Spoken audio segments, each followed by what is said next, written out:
Olá, amigos. Salve Maria. É com alegria que estamos aqui em mais um CDB Entrevista, que é um quadro que só se tornou possível por causa da ajuda de todos vocês através do membros.centrodombosco.org. E para mais este quadro, nós estamos trazendo aqui o professor Lucas Lancaster. Então, queria agradecer a presença do professor Lucas e pedir que começasse a nossa conversa de hoje se apresentando um pouco para, eventualmente, as pessoas que não nos conhecem, não conhecem ainda o trabalho feito, né? Então, obrigado, Álvaro, obrigado a todos pela audiência e ao Centro Dom Bosco pela disponibilidade, pela possibilidade de eu poder ocupar essa poltrona que antes de mim foi ocupada por tão grandes intelectuais, muito superiores a mim, mas eu sou, como o Álvaro disse, professor de História da Igreja. Na verdade, a minha formação acadêmica, além de História, também a formação, eu também tenho formação em Direito. Eu sou graduado e mestre em Direito e sou graduado em História também, e tenho me dedicado já há muitos anos ao estudo da História da Igreja, toda a História da Igreja, e também da patrística, não é? Principalmente eu tenho me debruçado bastante na patrística nos últimos tempos, mas sempre dentro do âmbito da História da Igreja. E eu estudo História da Igreja desde muito jovem, sempre foi um assunto que me chamou muita atenção por uma série de fatores, inclusive se você quiser discutir hoje. Mas nos últimos 3 anos, além de estudar História da Igreja, eu me propus a ensinar o que eu estava aprendendo já há algum tempo, né? Eu dei aulas presenciais, né, no Instituto da Liga Cristo Rei, né, lá em Belo Horizonte, que era o Instituto São Pedro de Alcântara, durante 2 anos, dei aulas de História da Igreja, e desde o ano passado, desde janeiro do ano passado, eu comecei a dar aulas virtuais de História da Igreja no YouTube e fundei uma escola virtual de História da Igreja, né, com um curso que está em curso ainda, que irá abarcar a História da Igreja inteira, desde os primórdios até os dias atuais. Serão mais ou menos 200 aulas, nós já estamos lá na aula 45, mais ou menos, de modo detalhado, de modo profundo, porque eu vejo realmente, em face da situação do catolicismo brasileiro e desse despertar que está havendo no catolicismo brasileiro, tanto um anseio quanto uma necessidade das pessoas compreenderem a história da Igreja. E além de ensinar, né, eu também escrevo. Como você disse, eu escrevi uma biografia de São Luís, chamada São Luís, o Rei da Coroa de Espinhos, e tem projetos, né, já em curso, e projetos para o futuro a respeito disso também. Estou concluindo a elaboração do meu próximo livro, que será sobre a controvérsia ou crise ariana, né, tendo como foco digamos, o protagonista dessa história, que foi Santo Atanásio, e que provavelmente, se Deus quiser, será publicado esse ano aqui pelo CDB. Então, esse é mais ou menos, né, o trabalho que eu tenho feito na área da história da Igreja nos últimos tempos, e espero que este meu trabalho e essa nossa entrevista aqui possibilite que muitas pessoas que queiram conhecer melhor a história da Igreja adquiram os meios, né, para alcançar esse objetivo, né? Ótimo, perfeita introdução. E a gente vê o quanto é importante esse tipo de trabalho hoje em dia no Brasil, porque há toda uma tentativa de releitura e falseamento histórico. Então nós vemos certas personalidades sendo projetadas, não porque elas tiveram um papel relevante na história do Brasil ou da humanidade, mas porque elas atendem a certos interesses. Então, por exemplo, você tem a questão do Zumbi dos Palmares, que tem toda uma agenda por trás revolucionária, de cunho de guerra racial, e que, quando nós olhamos nos livros dos historiadores mais antigos, nós vemos justamente o local que cabe ele na história, que é praticamente irrelevante. No entanto, ele é alçado a grande super-herói. E, por outro lado, eu vejo muito falseamento e tentativa de distorção e descrédito do papel da igreja como construtora da civilização, inclusive nos personagens que são historicamente católicos no Brasil. Um exemplo deles é o príncipe Miguel, que chegou a ser rei em Portugal, o irmão de Dom Pedro I, né? Que ele é retratado nas redes de comunicação como, ou como um tirano, ou num dos seriados da mídia fake news Globo, como até alguém com cunhos homossexuais, etc. Então, sempre uma forma de depreciar, né? Então, eu vejo a importância desse tipo de trabalho que você tem feito, e dentro desse escopo de história gigantesco que você tem colocado no seu curso, lá de abarcar todo o período, uma das perguntas que eu acho que as pessoas vão ter naturalmente é por que de todo esse cenário, de todos esses grandes personagens que popularam o Ocidente, católicos, reis, santos e papas, por que o primeiro livro foi sobre São Luís e o que São Luís tem para nos ensinar nos dias de hoje? De fato, o primeiro livro foi sobre São Luís, né? Nunca tinha parado, é tão óbvio isso. Até ali atrás. É tão óbvio isso, e de fato eu tenho muitos projetos de livros a partir de pesquisas que eu faço, e de fato o primeiro foi sobre São Luís. E além da minha devoção por ele, além da minha devoção pessoal por este grande rei da França, inclusive eu coloco isso logo na introdução do meu livro, eu via que São Luís, como que São Luís era mostrado para as pessoas? São Luís é até muito falado, mencionado. São Luís é um santo que foi leigo. São Luís é um santo que foi pai de família, que foi rei, ou seja, você também pode ser santo. Ou seja, como se São Luís fosse só isso, assim, um personagem muito distante, de uma época muito diferente da nossa, óbvio, era mesmo, de uma condição muito diferente da nossa, é óbvio, era um rei, mas isso, sabe, como se ele não tivesse nada a nos ensinar enquanto católicos hoje, na nossa condição, na nossa vida atual. E quando a gente estuda a vida de São Luís, e assim, eu recebo não sei quantos testemunhos eu recebi de pessoas que leram o meu livro e descobriram não um rei que foi santo, mas um grande santo. Um grande santo que serve para todas as épocas, para todos os lugares. São Luís é muito mais do que um rei que foi santo. São Luís é muito mais do que um pai de família que foi santo. São Luís, assim, eu já estudei assim, razoavelmente toda a história da igreja. Sem dúvida, a época da história da igreja que eu talvez tenha maior conhecimento atual, não é? Em razão principalmente dos meus estudos nos últimos tempos, é a história da igreja antiga, o que eu mais conheço mesmo, séculos 1 a 4, mais ou menos. Mas eu tenho um conhecimento, assim, que eu acho razoável sobre a cristandade medieval tal, e de outras épocas da história da igreja, obviamente. Mas eu não consegui identificar, e isso é sério, eu não estou assim elencando São Luís como o santo mais importante da história, não, longe disso.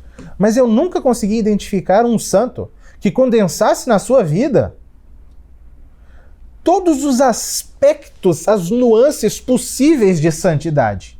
Ele sim, foi um rei, foi um homem do século, foi um marido, pai de família, não é? Filho, irmão, mas foi também um místico de altíssimo grau espiritual, um homem, assim, quem lê o meu livro, né, vê lá narrativas, anedotas sobre a vida de oração de São Luís, sobre as penitências que São Luís fazia, o espírito, assim, muito propriamente franciscano e deliberadamente franciscano de São Luís, de ajuda aos pobres, não é? Então ele é cruzado, ele é um homem caridoso que cuida dos pobres, que cuida dos doentes, é um místico que alcança assim, um grau impressionante de oração, de penitência. Ele é um apóstolo que se preocupa em trazer almas para a igreja. Que mais?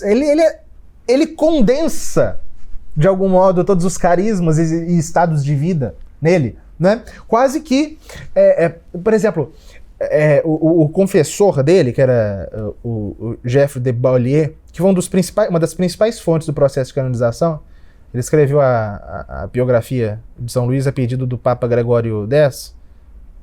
Quando São Luís morreu, o trono de São Pedro estava vago. Quando ele morreu não havia Papa. Demorou um tempo ainda para ser eleito Papa. Quando o próximo Papa foi eleito, que foi o Papa Gregório X, o primeiro ato, ele não estava em Roma, o Papa estava na Terra Santa. Que era um bispo, né, um cardeal, ele foi eleito, né, em Roma, mas estava lá na Terra Santa. Quando ele foi para Roma, antes da sua coroação, a primeira coisa que ele fez foi: eu vou abrir o processo de canonização do rei Luís da França, que morreu há alguns meses. E pediu ao confessor de São Luís que escrevesse esse livro. E esse livro, que foi escrito por Geoffroy de Beaulieu, né, que foi o seu confessor durante 30 anos, que eu utilizo muitíssimo, né, no meu livro. No meu livro, inclusive, eu procuro me embasar principalmente, eu consulto outras fontes secundárias, né, estudos, mas eu foco principalmente em 5 fontes primárias, de pessoas que conheceram São Luís, 4 que conheceram São Luís, e 3 que conheceram São Luís, e 2 que conheceram pessoas muito próximas dele.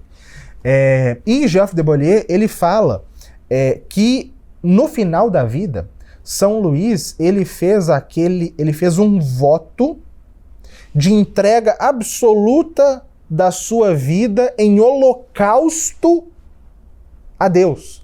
Algo que eu nunca tinha ouvido falar em um santo em condição secular. Nós conhecemos religiosos que fizeram isso. A vida de São Luís foi toda um holocausto. Uma entrega absoluta, por isso que eu chamei de o rei da coroa de espinhos. Não, por 2 motivos. Tanto pela coroa de espinhos, a relíquia mesmo que ele adquiriu, quanto pelo fato de ele ter sido um rei que carregou, de fato, a sua coroa como Cristo carregou a sua, né? Para a salvação do seu povo.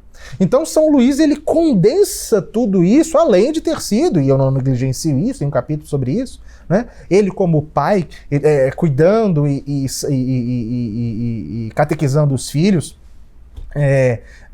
como esposo, como filho, a fidelidade que ele tinha para com a mãe, a defesa da igreja, o combate à heresia. Então São Luís é tudo isso, né? Não tem como. Às vezes a gente fala, tal santo se destacou nessa virtude, aquele santo se destacou naquela. São Luís é difícil fazer isso. Então ele chama a atenção em um primeiro momento. Para mim, talvez tenha sido essa uma das principais razões que me levaram a escrever. Mostrar para as pessoas que São Luís é muito mais do que um santo leigo, né? E dentro desse cenário de grandes virtudes de São Luís, tanto no campo místico quanto de defesa da fé, existe algum momento que você qualificaria que assim, mais marcante? Eu vou dizer isso porque, se eu não me engano, foi na Filoteia de São Francisco de Sales. Ele fala sobre uma passagem sobre a vida de São Luís.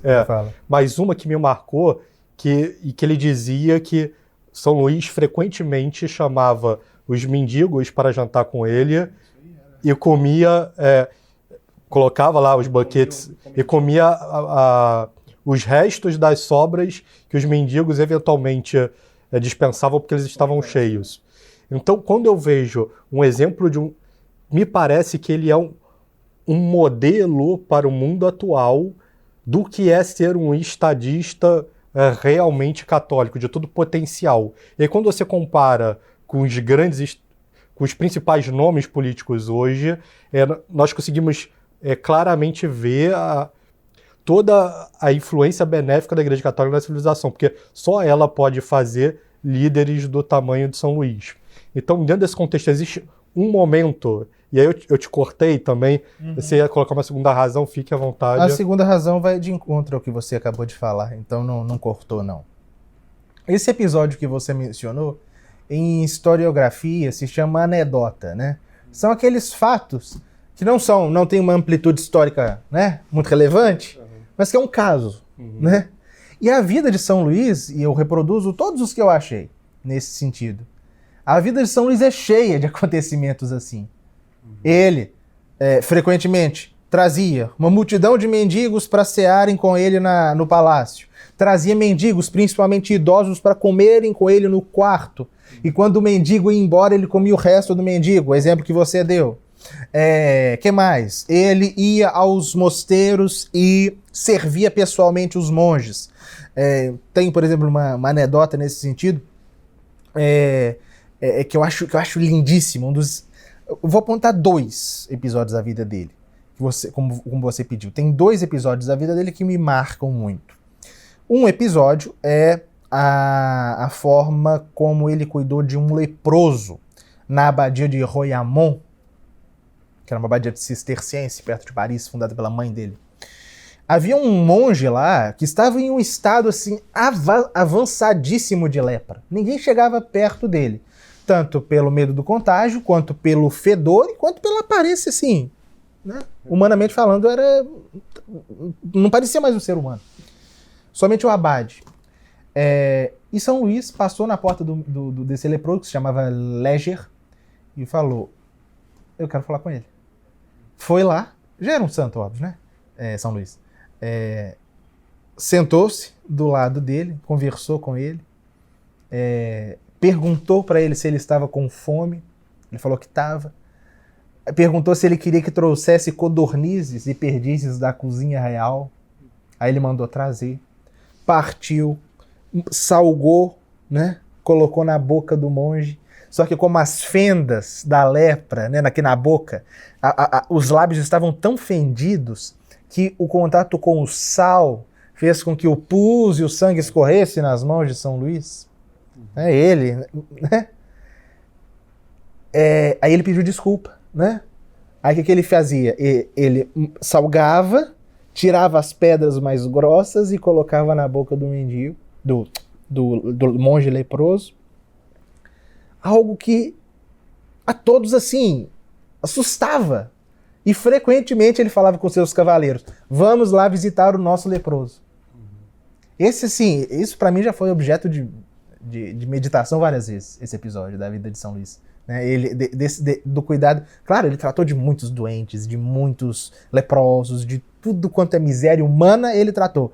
Mas esse fato, assim, é realmente uma coisa impressionante. Um outro acontecimento é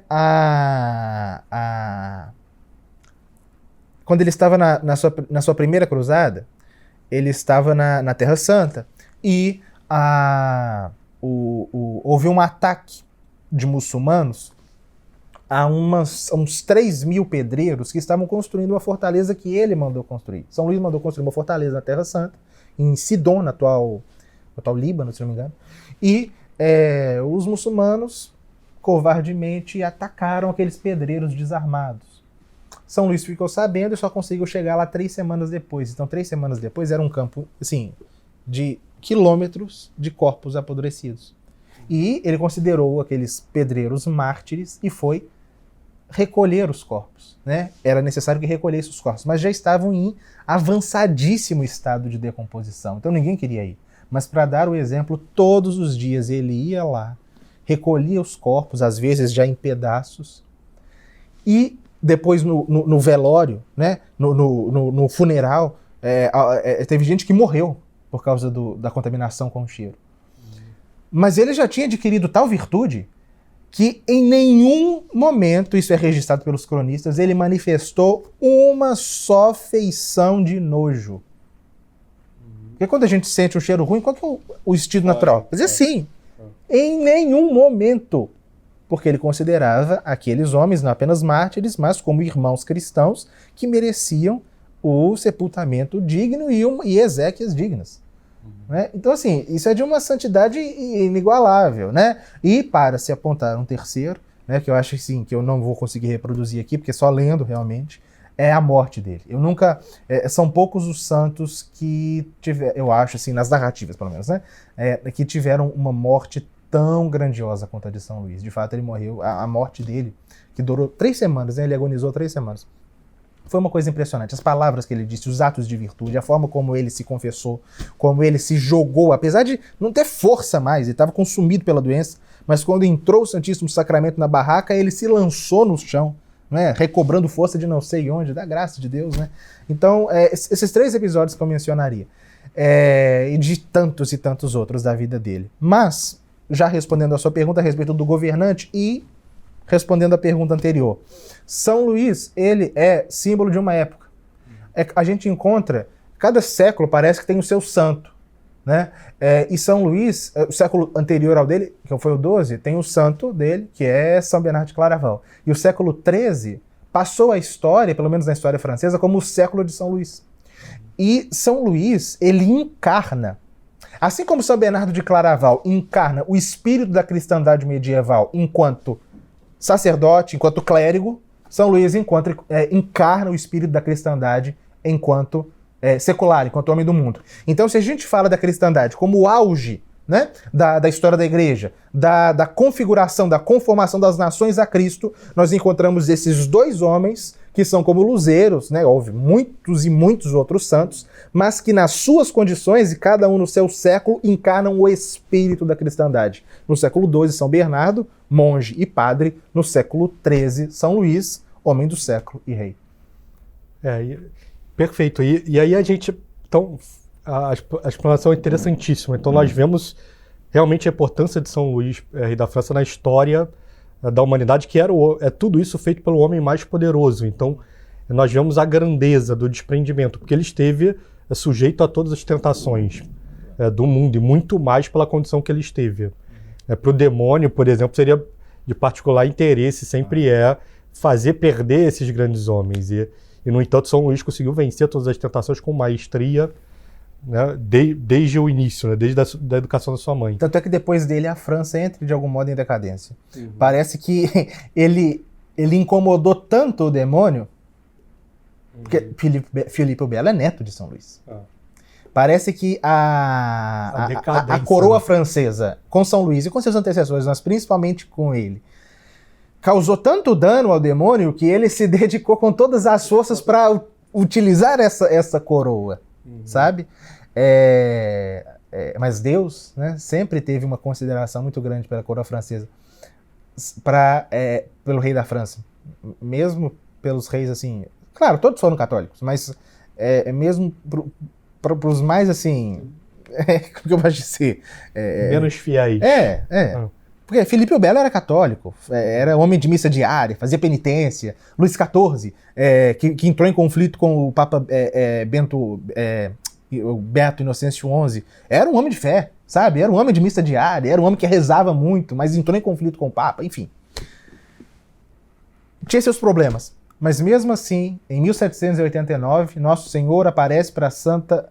Eu falei, 1689, Nosso Senhor Jesus Cristo aparece para Santa Margarida Maria Alacoque e diz: o rei da França é o filho primogênito do meu Sagrado Coração. Ou seja, mesmo apesar de todo esse esforço do demônio para perverter a coroa francesa, até o fim Jesus diz: o rei da França é o filho primogênito do meu Sagrado Coração. Não, e é interessante que é uma vocação da França que eu diria que eu estenderia ela muito ao resto dos povos latinos.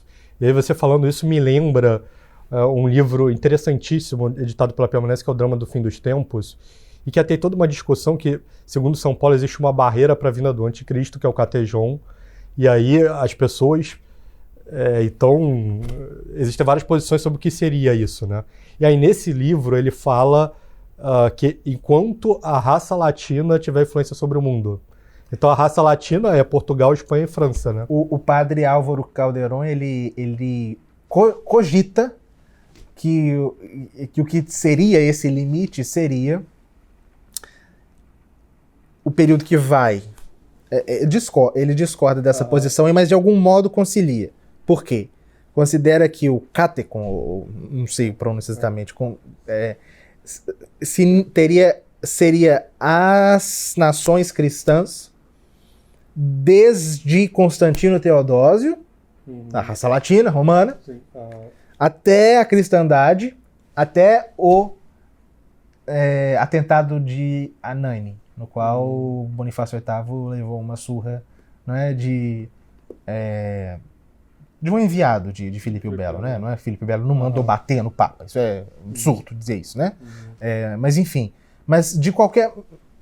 Acho que não importa tanto assim, né? O fato é que as leituras são similares. O fato é que essas nações cristãs que vêm de Roma até na raça e na língua, né? Elas desempenham de fato. E uma coisa interessante, você estuda bastante a vocação de Portugal na igreja, né? E do Brasil, etc. E você também sabe muito bem que o primeiro rei de Portugal era filho de um nobre francês, né? Dom Afonso Henriques era filho do Conde Dom Henrique. Henrique da Borgonha, né? Que veio, que era segundo filho do Duque da Borgonha, não tinha terra, veio para Portugal para lutar na Reconquista. E ele, por sua vez, era neto do rei Hugo Capeto, da França, né? Então, de algum modo, Portugal, ele é... E a própria Espanha, né? Também houve algo assim em Castela. Portugal, ele, de algum modo, ele é uma continuação dessa missão da França. É porque são 3 franceses que vêm para lutar junto com Afonso VI, que era o imperador de toda a Espanha. E aí, realmente, é quando Dom Henrique ele fica com o condado de Portugal, que Dom Afonso Henrique vai fazer a dependência depois. Então, assim, realmente nós vemos, por isso que eu acho que é interessantíssimo esse estudo, né, de Portugal, de Espanha e da França, para a gente entender a história. E nós até estávamos conversando antes da live sobre a necessidade de ter um olhar transcendente da história, porque, na verdade, a história ela não é nada mais, nada menos do que a contagem do número dos eleitos. A partir do momento em que nasce o último eleito, a história, em certo sentido, ela perde o sentido e a gente então está preparado para o fim dos tempos. Então, Deus ele age na história a todo momento e essas nações, como consequência natural, elas têm um papel privilegiado dentro dessa perspectiva da providência divina. Porque é assim que nós temos que ler a história, né? A partir de um olhar transcendental, de uma perspectiva transcendental, quando nós olhamos para o passado, nós vemos que enquanto outras regiões apostataram completamente e durante vários momentos da história se colocaram contra a Igreja Católica, como até o caso da Inglaterra e de todos os absurdos que surgiram na Inglaterra. Que foi uma nação muito católica, né? Foi, mas da Alemanha, principalmente de Lutero. Então nós vemos aí que existem realmente nações que se mantiveram mais fiéis que outras. E aí, para estender um pouco a conversa, então, São Luís, eu acho que está provado um pouco a importância, mas a outra é dar um salto séculos atrás. Só completar isso que você disse, se o nosso tempo não tiver muito excedido. Você falou essa questão da visão católica da história, e eu enfatizo muito com os meus alunos, na minha escola tem inclusive um curso sobre o sentido católico da história baseado no livro, que eu recomendo para todo mundo que vem me perguntar por onde eu começo a estudar história, leia O Sentido Católico da História de Dom Prosper Guéranger. Um livrinho curtinho. Foi Permanência? Permanência, inclusive, reeditou agora. Acho que foi Castela. Castela lançou uma primeira edição, agora tem uma segunda. Leia esse livro, são 3 ou 4 artigos, opúsculos do padre de Dom Prosper Guéranger. E por que eu estou falando isso? Eu insisto muito com os meus alunos que a história da igreja não é mais uma disciplina da história. Não tem a história do Brasil, não tem a história econômica, não tem a história social, não tem a história política, não tem a história da Europa, não. E a história da igreja? Se Cristo é o Senhor e Rei da história, a história da igreja é a linha condutora da história. Ou seja, todo o mais deve ser lido à luz da história da igreja. Por quê? É através da igreja que Deus conduz a história. Portanto, se você quer conhecer, se você quer entender o destino, quando eu falo destino, eu quero o caminho, né, das nações, dos povos, das sociedades, da vida humana, a história da igreja está no centro. Ela não é optativa. Ela é a linha condutora da história humana, desde a encarnação até o fim do mundo. Então, conhecer a história da igreja é entender a linha condutora da história e entender também, porque isso eu enfatizo muito com os meus alunos também, a história da igreja não é simplesmente saber a vida dos santos, não é isso, né? Tem uma frase de Sertilândia que eu gosto muito. A cruz, ela não estava flutuando no ar, ela estava pregada no solo. A igreja, ela não pertence a esse mundo, mas ela age nesse mundo, ela age na história. Então, para você conhecer a história da igreja, você tem o tempo todo que intercambiar esse estudo da história da igreja com o que estava acontecendo naquela época, né?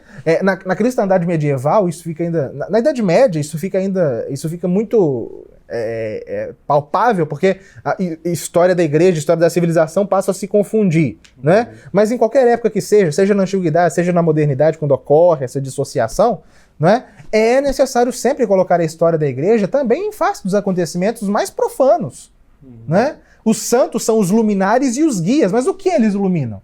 O mundo, né? As nações, a história mais, como que eu posso dizer, mais profana, né? Então nós não podemos dissociar o que é a história da igreja como simplesmente a história dos santos. É claro que a gente pode dizer assim, de uma forma espiritualmente falando, a história da igreja é a história dos santos. No sentido de que os santos é que guiam. Mas a história da igreja não é a história dos santos no sentido de que ela se resume à vida dos santos. Não. Né? Os santos, eles guiam povos imperfeitos. Né? A cristandade medieval, no auge que ela alcançou, era uma sociedade imperfeita. Qual é o grande... Eu falo isso no meu livro. Qual é a grande vitória da cristandade medieval? Foi ter criado uma sociedade perfeita, em que todo mundo era santo? Não, eram homens pecadores como nós. Mas homens, e isso é a grande diferença do homem medieval e do homem moderno. Mas homens e mulheres, né, para usar uma linguagem inclusiva, mas homens que sabiam-se necessitados de Deus. E que sabiam que, apesar dos seus muitos erros, eles tinham um Deus que os amava, que os dava um meio para se corrigirem e para o qual suas vidas estavam orientadas. Então o mundo poderia ter todos os problemas, que os homens se esforçariam para ser melhores e a sociedade se esforçariam para ser melhores. Até porque a nossa grande luta o nosso grande prêmio, né, aqui nessa vida pelo menos, é a luta, né? É o combate, é o se esforçar, é o cair e levantar, né? E é isso que as civilizações cristãs do passado, principalmente a cristandade medieval, compreenderam. Era um homem humilde, era um homem pecador como nós, mas que não padecia do orgulho que é próprio do homem moderno, né? E isso nós vemos em São Luís. Claro, ele não era um pecador como nós, ele era um santo de fato. Mas nós vemos nele essa humildade que é própria do homem medieval e que é própria do católico, né? Mas é porque o homem medieval foi o católico por excelência, né? Nós vemos essa humildade, esse... Daniel Hopes tem uma frase que eu acho muito bonita sobre São Luís, né? Raras vezes, eu até decorei, raras vezes, tá na contracapa do meu livro, raras vezes o homem viveu na Terra com uma firme convicção de que em breve pertencerá ao céu. Isso é dito de São Luís, mas em grau menor pode ser dito da civilização medieval como um todo. E pela perspectiva do que foi colocado aqui, nós vemos até o quanto, refletindo isso para a forma como a educação, como a história é ensinada nas escolas e nas universidades, nós vemos um pouco da crise do sistema educacional no Ocidente hoje. Porque aquilo que nós estamos chegando à conclusão aqui, que é algo que deveria pautar todos os estudos da história, porque é justamente isso, até a ausência dos católicos em uma civilização explica muito da crise dessa civilização. Então, por que o Brasil hoje está cheio de usuários de drogas, de pessoas que não estão interessados em casar, em separação, em aborto, etc. É uma consequência lógica da falta de influência dos católicos, da Igreja Católica na sociedade.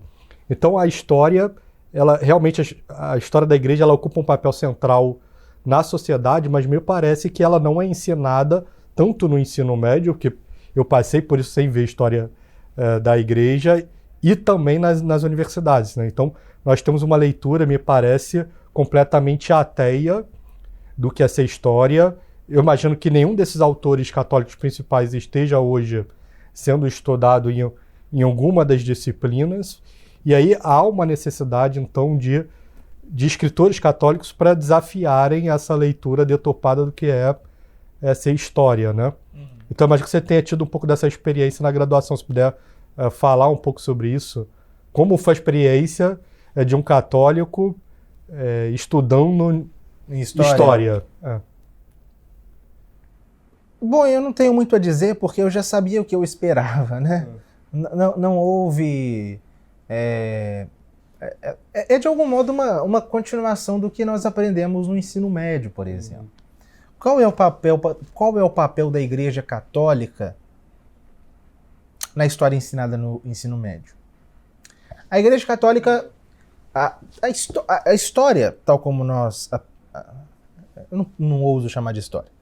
Essa pseudo-história, tal como nós aprendemos no ensino médio, isso reflete na universidade, é óbvio, não... É a mesma coisa, porque os professores do ensino médio foram formados na Universidade de História e replicam, então não há diferença. Eu fiz inclusive um post no Instagram a respeito disso, as pessoas elas se reconheceram muito, né, no que elas aprenderam. A história no ensino médio ela é toda ensinada da seguinte forma: existe algum grupo dominante em determinada época. Então nós temos na Idade Média, e são entes, né? Entes muito abstratos, né? Na Idade Média, nós temos um ente que dominava. A Igreja. Né? Não fala a Igreja Católica, não. É a Igreja. Eu não sei o que é isso, né? A Igreja. No século XVI... E são vilões, né? Sempre. Né? São vilões. Então, na Idade Média, nós temos a Igreja. No século XVI, como já começa a se falar das grandes navegações e da história do Brasil, nós temos um outro vilão, né? Portugal. Aí chega-se ao século XVIII, XIX, tem um outro vilão, Inglaterra, né? E chega ao século XX, Estados Unidos. Então, a história, ela é toda ensinada... Os últimos dois não estão muito errados, não. Os últimos dois não estão muito errados, não. Não, eu não estou falando do sentido de ser vilão ou não. Eu tô falando no sentido de ser uma entidade que domina tudo, que domina tudo e que manipula tudo. Explicando a história de uma forma simplificada, de explorador, tudo isso, se reúne a dois grupos, né? Não estou afirmando que houve contribuição positiva da Inglaterra e dos Estados Unidos, não. Estou falando aqui...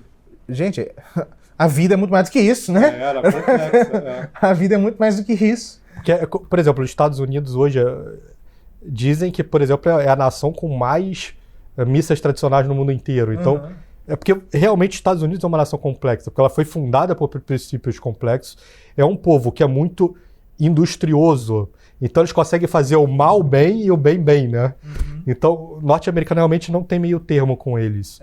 Mas não é uma nação de vocação católica como são os povos latinos, como nós dissemos.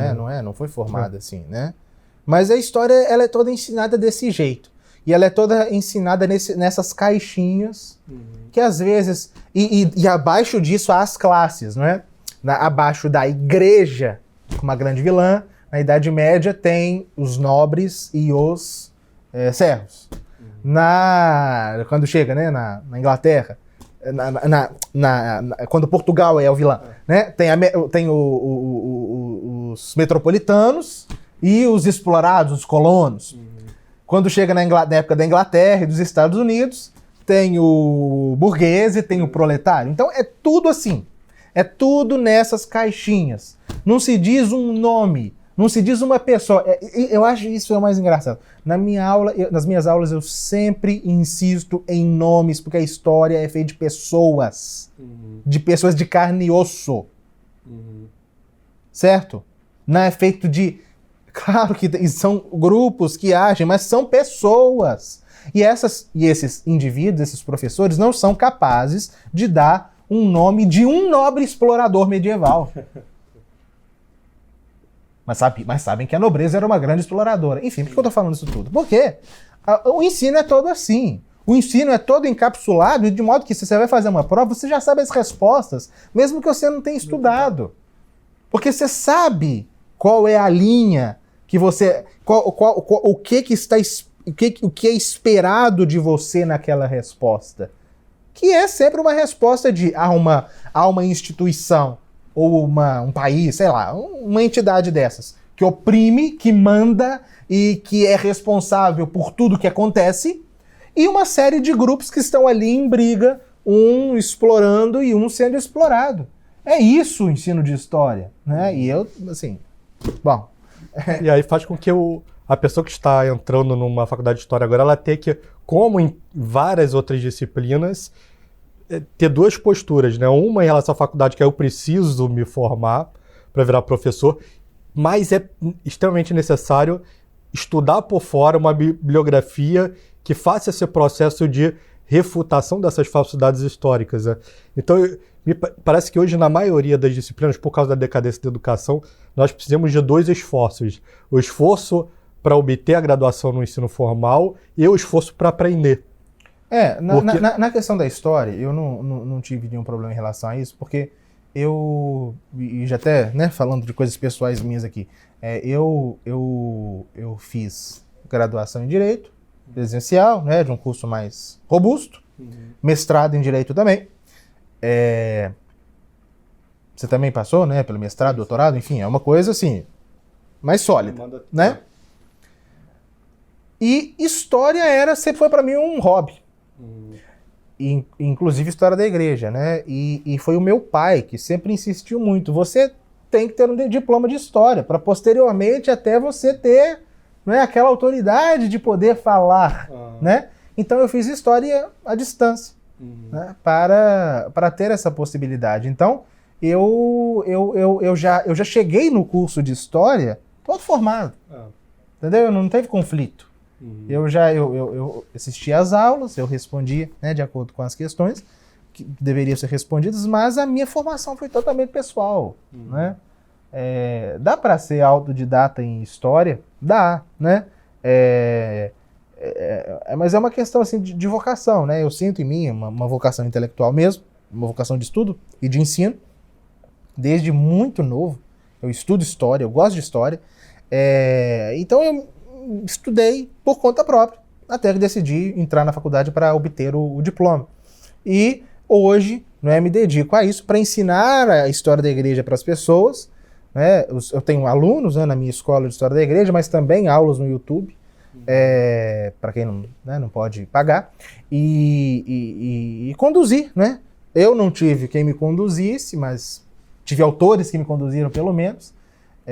Claro que eu tenho mestres em outras áreas, né? O professor Sidney, para mim, é uma imensíssima referência intelectual, né? Ele sabe disso. E em outras áreas também, como eu falei, eu estudo muito a patrística, e inclusive tenho projetos relacionados a isso mais adiante.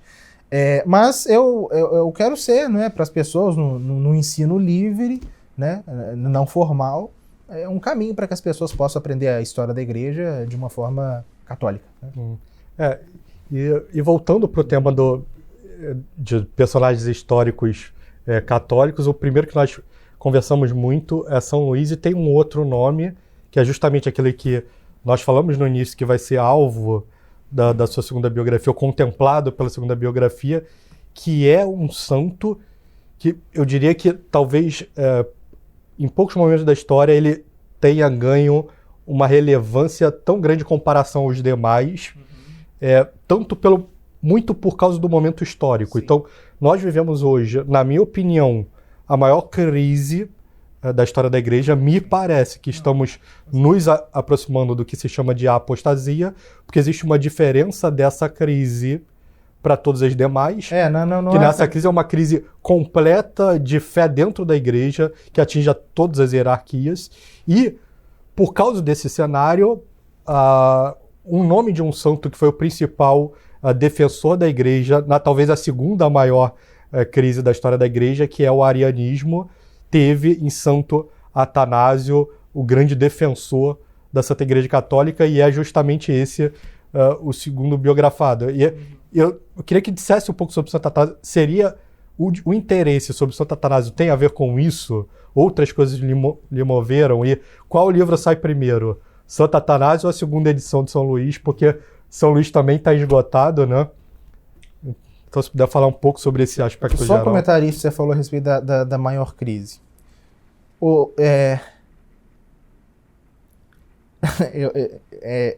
Eu estava acompanhando uma live sua com o Tipo outro dia e vi os comentários.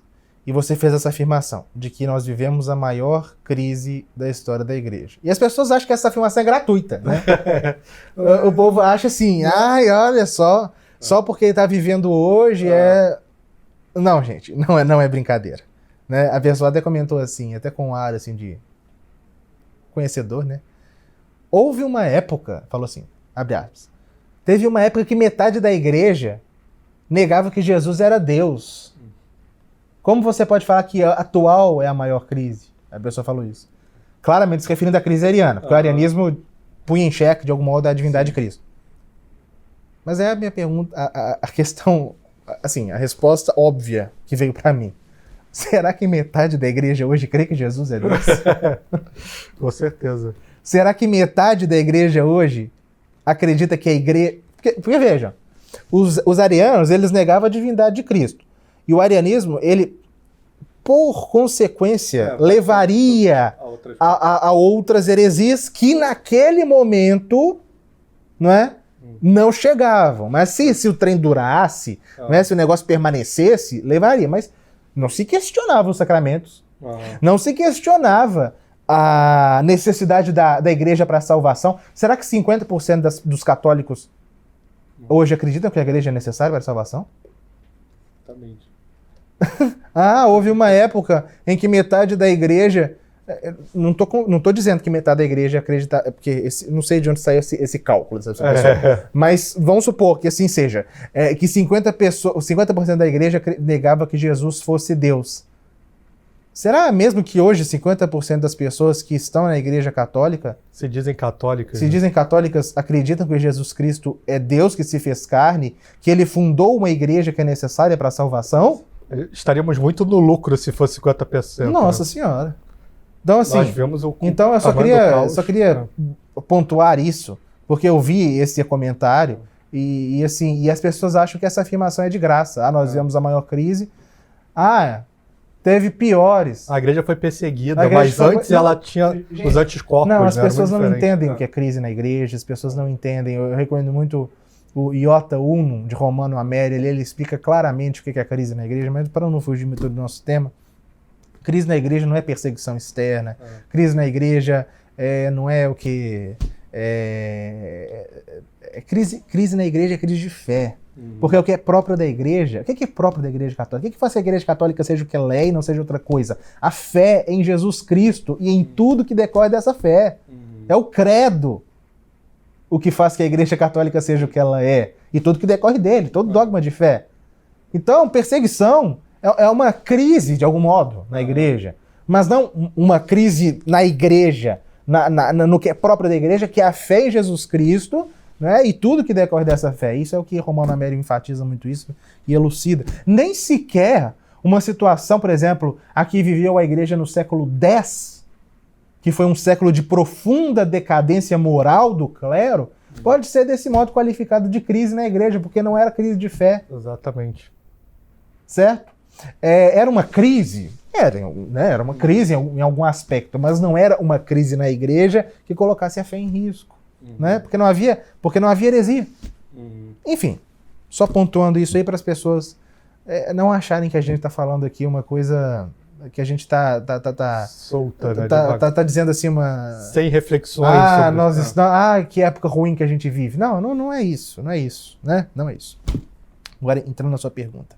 Sim, 100%. O que me leva a escrever sobre Santo Atanásio e sobre a crise ariana é a situação que nós vivemos hoje. Bom, a crise ariana, você trouxe alguns pontos, né? A crise ariana foi uma crise grave, não tão grave quanto a de hoje. Não há dúvida. No meu livro, mostrarei por quê. Pontuarei, porque meu livro não vai ser uma comparação. Meu livro é a narrativa de uma história. A comparação vai se impor em razão das semelhanças, né? Eu faço alguns apontamentos aqui e ali, mas o meu livro é a narrativa de uma história. A princípio ia ser uma biografia de Santo Atanásio. Só que quem que fala? É tantos autores que a gente lê, é Michael Davis. Michael Davis, naquele livro que vocês publicaram sobre Santo Atanásio. Ah, sim, né? sim.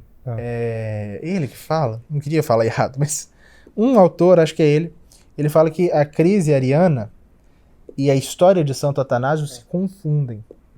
Então, à medida que eu fui escrevendo uma biografia de Santo Atanásio, eu percebi que, na verdade, eu não estava escrevendo apenas uma biografia de Santo Atanásio, mas estava contando uma história da qual Atanásio era o protagonista. Então, de algum modo, contar a vida de Santo Atanásio é contar a história da crise ariana. Por isso que o livro não será apenas uma biografia, não vai ser só a narrativa da vida dele. Vai ser a história da crise ariana, com uma ênfase no grande protagonista e no grande combatente da fé que foi ele. E Santo Atanásio, e eu disse isso, eu costumo dizer isso porque realmente não é perceptível algo assim na história da igreja. Quem está nos assistindo, pense nos maiores santos da história. Vamos pensar nos maiores santos da história, dos mais impactantes, dos mais importantes, assim, daqueles que mais impactaram. Vamos pensar São Francisco de Assis, Santo Tomás de Aquino, Santo Inácio de Loyola, outros assim, Santa Catarina de Siena, Santa Teresa, São João da Cruz, São Bernardo de Claraval, esses santos que impactaram. Em nenhum deles, na época de nenhum deles, ser católico significou ser teresiano. Significou ser franciscano. Estar do lado de São Tomás de Aquino. Estar do lado de Santa Teresa. Estar do lado de São Bernardo. Mas, no século IV, ser católico era estar do lado de Atanásio de Alexandria. Isso não se encontra na história da igreja. Não se encontra. Você está do lado de Atanásio, você é católico. Você está contra Atanásio, ou você foi enganado pelos inimigos dele, pelas calúnias e tal, ou você não é católico. Então, assim, ele é o protagonista de uma crise gravíssima que a igreja atravessou e que lutou contra tudo e contra todos das mais variadas formas. Foi perseguido, foi exilado 5 vezes por 4 imperadores diferentes, não é? Uma vez pelo imperador Constantino, que foi um grande imperador, não é? Mas que foi enganado pelos arianos. 2 vezes pelo imperador Constâncio, que era semi-ariano. Uma 4ª vez pelo imperador Juliano, que era pagão, e uma 5ª vez pelo imperador Valente, que era ariano também. Ele foi bispo de Alexandria 47 anos, dos quais 16 ele passou exilado. Escreveu muito, é doutor da igreja, né? Escreveu muito, e é um santo místico, né? Viveu com os monges do deserto, alcançou um grau impressionante de santidade, viajou, assim, nos seus exílios e nas suas viagens, ele viajou, assim, de Alexandria, no Egito, até a Alemanha, para a Itália, depois para o norte da Turquia, enfim. Ele era um apóstolo, né? E ele lutou contra tudo e contra todos. Lutou contra todo tipo de herege, não apenas contra os arianos, mas principalmente contra eles, que eram seus piores inimigos. Lutou contra os pagãos, tanto é que ele valeu o exílio por Juliano o Apóstata. Enfim, é difícil um santo igual ele, né?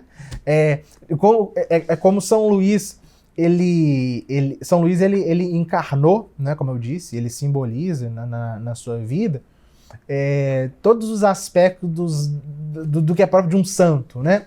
Santo Atanásio, ele encarna tudo que é próprio de um sacerdote. Ele é um pastor de almas, né? Às vezes a gente pensa que Santo Atanásio é um homem intransigente, que só queria briga com os arianos. Não. Era um homem assim que se dedicava até a raiz do cabelo ao seu povo, à salvação do seu povo, né? Era um polemista, era um missionário, era um escritor, um doutor, né? Então ele encarna tudo que é próprio do sacerdócio católico, do bispo católico, né? Mais do que o sacerdote, do bispo, né? Tem uma carta linda que ele escreveu Eu reproduzo ela quase toda no meu livro. Ele escreveu, quando o momento mais crítico da crise se aproximava, um dos seus bispos, que ele mais amava e que era um homem assim, muito virtuoso, esse bispo fugiu, dizendo que não tinha condição de ser bispo. Chamava Dracôncio, ou Draconte, depende da tradução. E ele, na sua carta, ele diz a seguinte sentença: olha, antes de você ser bispo, você se pertencia. Mas, sendo bispo, você pertence ao seu povo. E a única razão da sua vida deve ser a salvação do seu povo. Foi isso que ele fez. A vida dele é toda uma luta pela igreja contra o erro, pela preservação do credo de Nicéia, pela preservação daquela palavrinha que era a pedra de toque da ortodoxia na época, né, que é o consubstancial, né, que nós professamos no credo niceno, né, que o filho é consubstancial da mesma substância do pai, que os arianos odiavam essa palavra, ele se agarra a essa palavra e luta, escreve por ela, e, né, e salva o seu povo, e não há, como eu falei, como eu comecei a falar, né, não existe na história da igreja um momento de crise ou de não crise em que ser católico significou estar do lado de um indivíduo como significou estar do lado de Atanásio. Então, respondendo à sua pergunta, sim, o contexto em que nós vivemos me levou a escrever sobre Santo Atanásio e sobre a crise ariana, levando em conta principalmente duas coisas, para que as pessoas entendam que a traição de Judas não é um fato isolado na história. Não é. E que nós, como leigos, inclusive eu dou uma ênfase no livro, como os leigos agiram na crise ariana. Não vou dar spoiler aqui. Mas é isso. Então, nós vemos que temos aqui um trabalho sendo feito para ajudar muita gente a refletir, né? Então, eu acho que São Luís ele tem, como nós falamos, a questão do leigo, do estadista, do político. Então, é um livro que seria ótimo para presentear políticos, para ter um arquétipo, né, do que é ser um político, alguém votado para o bem comum e, mais especialmente, que é uma das tarefas do político, também ajudar a igreja no seu papel de salvação das almas. E, por outro lado, nós temos aqui Santo Atanásio, que é um modelo, como foi muito bem dito, de sacerdote e de bispo, principalmente. E aí as comparações elas vão se impondo. Eu acho que isso que é a grande contribuição dos livros, né? A partir do momento em que eu leio a biografia de Santo Atanásio, por exemplo, eu vou ter um arquétipo do que o bispo deve ser. E aí eu vou olhar para cá, por os dias atuais, e vou perceber que muitas vezes os bispos não estão agindo como deveriam. Porque você não vê, em boa parte, infelizmente, do episcopado a nível mundial, essa ânsia, essa qualidade, nem de longe, que tinha Santo Atanásio, essa preocupação com a salvação das almas que foram confiadas a ele, né, quando foi ordenado bispo. Então, é importante, né, eu diria que para os bispos... Ele sequer queria ser bispo. Para os leigos... Foi raptado pelo povo que fizeram ele bispo. Para os leigos também, né, porque aí acho que acaba diminuindo um pouco. Você que vem de Belo Horizonte, os fiéis de Belo Horizonte tanto sofrem, né? Então, com Dom Valmor, Dom Mol, Dom Vicente e as suas brumarias. Então, para eles seria ótimo que eles pudessem meditar, né? Então, espero que algum fiel de BH compre o livro de presente para os bispos, que eles possam entender o que é realmente ser um bispo católico. E aí os livros são importantíssimos. Eu espero que o segundo livro de Santo Atanásio tenha uma saída excelente, como teve a primeira, né, que já até acabou e está em reedição. Eu confesso, é uma falha minha, ainda não li, mas eu já recebi feedbacks extremamente positivos, e isso anima, porque, como a gente falou, um dos problemas que nós precisamos de escritores católicos para refutar o erro em todas as áreas, mas, ao mesmo tempo, eu vejo que há hoje uma falha nos intelectuais católicos, que é uma certa falta de cuidado e uma pressa exagerada no escrever livros. Então, ainda é raro você ter livros bem escritos, como por exemplo, o do Sidney Silveira, Cosmogonia da Desordem.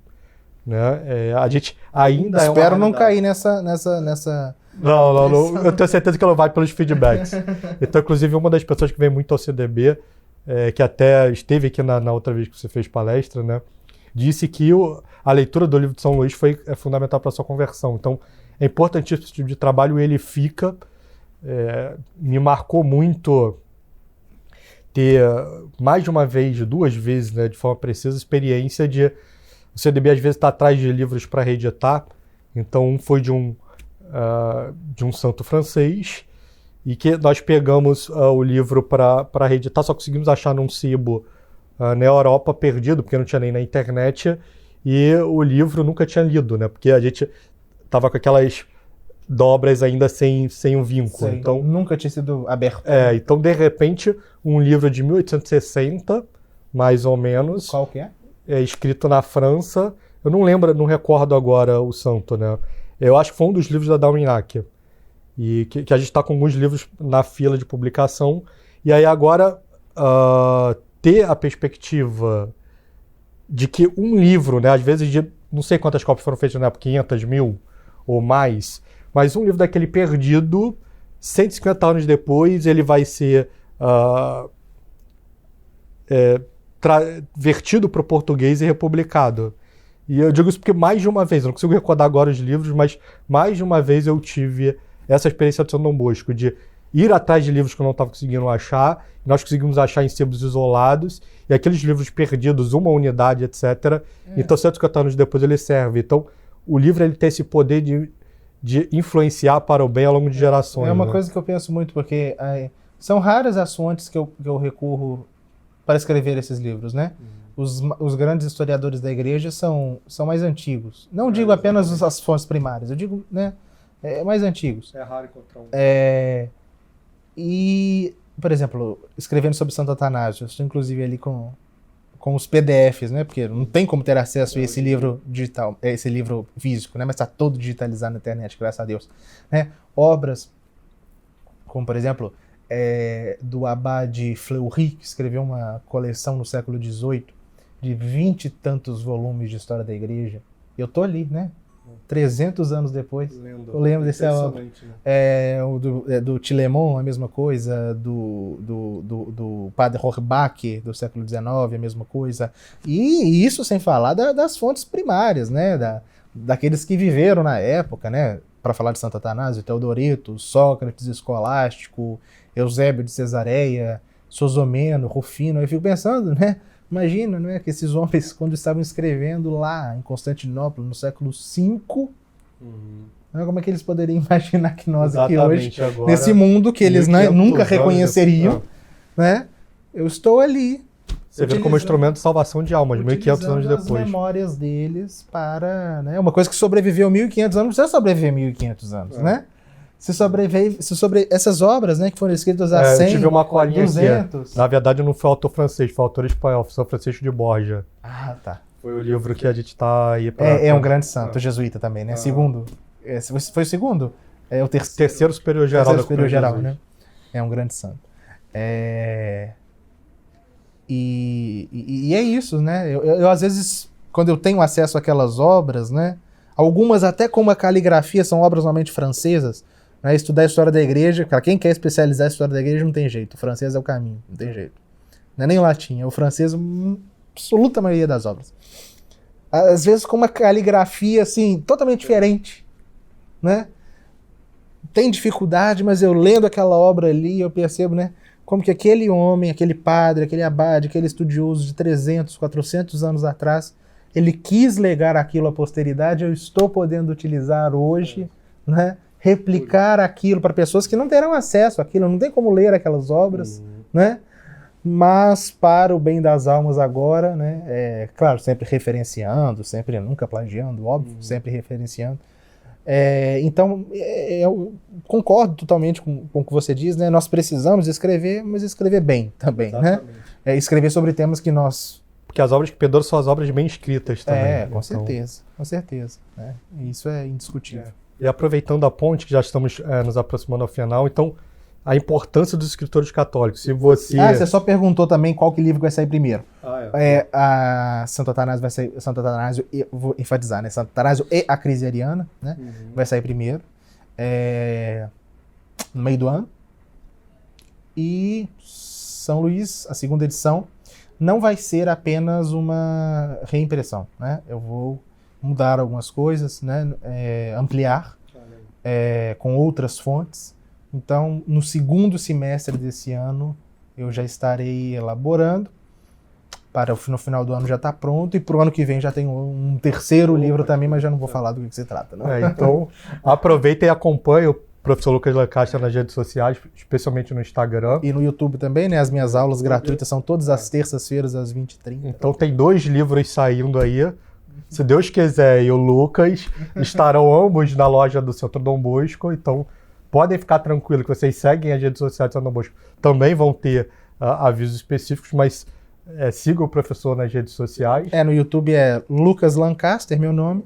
E no Instagram é Lucas R. Lancaster, tá?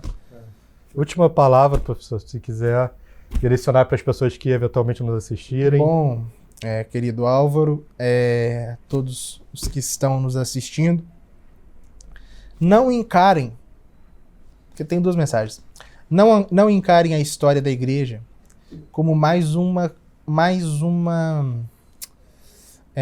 âmbito de estudo do catolicismo. Não. A história da igreja, eu sempre enfatizo com os meus alunos, 4 coisas, 4 necessidades da história da igreja. Primeira coisa é que com a história da igreja, nós conseguimos ver o sentido católico da história e ver a história tal como Cristo a via do Calvário. Certo? A segunda razão é que... na verdade não são 4 não, são 3. A segunda razão é que com a história da igreja, nós crescemos na fé, porque nós vemos todas as dificuldades que a igreja atravessou ao longo do tempo, e ao mesmo tempo, e crescer na fé não apenas nesse sentido, mas se catequizar. Por quê? Por exemplo, no caso da crise ariana, quando a gente estuda a crise ariana, a gente vai entender quem é Jesus Cristo, a gente vai entender o que é a Santíssima Trindade, qual é a doutrina católica sobre Jesus Cristo. Então quando a gente vê essas grandes querelas, a atuação dos padres da igreja, dos grandes doutores, a gente cresce na fé. E em terceiro lugar, e eu acho que é capital para a nossa época, vocês devem conhecer aquela frase de São Vicente de Lérès no seu comunitório. Em momentos de confusão, onde está a fé católica? Apegue-se, creia naquilo que foi acreditado sempre, por todos e em todo lugar. E como você vai saber o que foi acreditado sempre, por todos e em todo lugar? Na história da igreja. Então, a história da igreja, não é? Possibilita isso tudo para você, para nós. Então, não é? Procure conhecer, né, pelo menos dentro das suas possibilidades. Então, essa é a última das 2 mensagens que eu gostaria de deixar. E a segunda é que não desistam de crer em nosso Senhor Jesus Cristo e na Igreja Católica, apesar da tormenta que ela atravessa.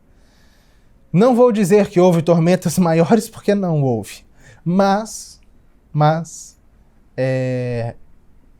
mesmo essa tormenta, que é por uma série de fatores a grande, né, considerando as que tivemos antes, mesmo nela nós temos a promessa de que essa história, que é a sua própria história, né?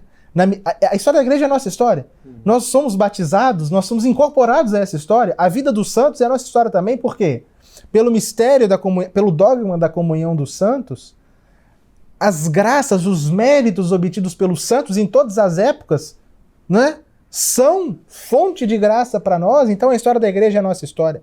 Então, saiba que essa sua história, que passa por uma página, ou por um capítulo, ou por um tomo, né, difícil, ela vai sobreviver, ela vai continuar.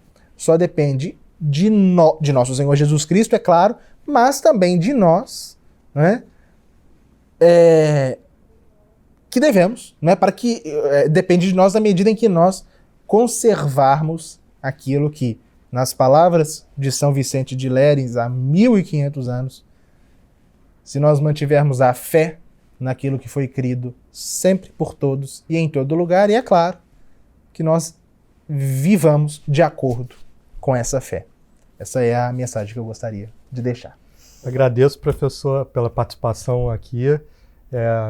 Aguardem, também vamos ter uma aula publicada do professor sobre Santo Atanásio, e acompanhe o professor nas redes sociais. Agradeço a todos que eventualmente nos acompanharam, e pedimos também para aqueles que puderem que se tornem membros no membros.centrodonbosco.org, que é o canal que nós temos para sobreviver a estes tempos que já são difíceis e que prometem, infelizmente, piorar. Estamos unidos, e que viva Cristo Rei!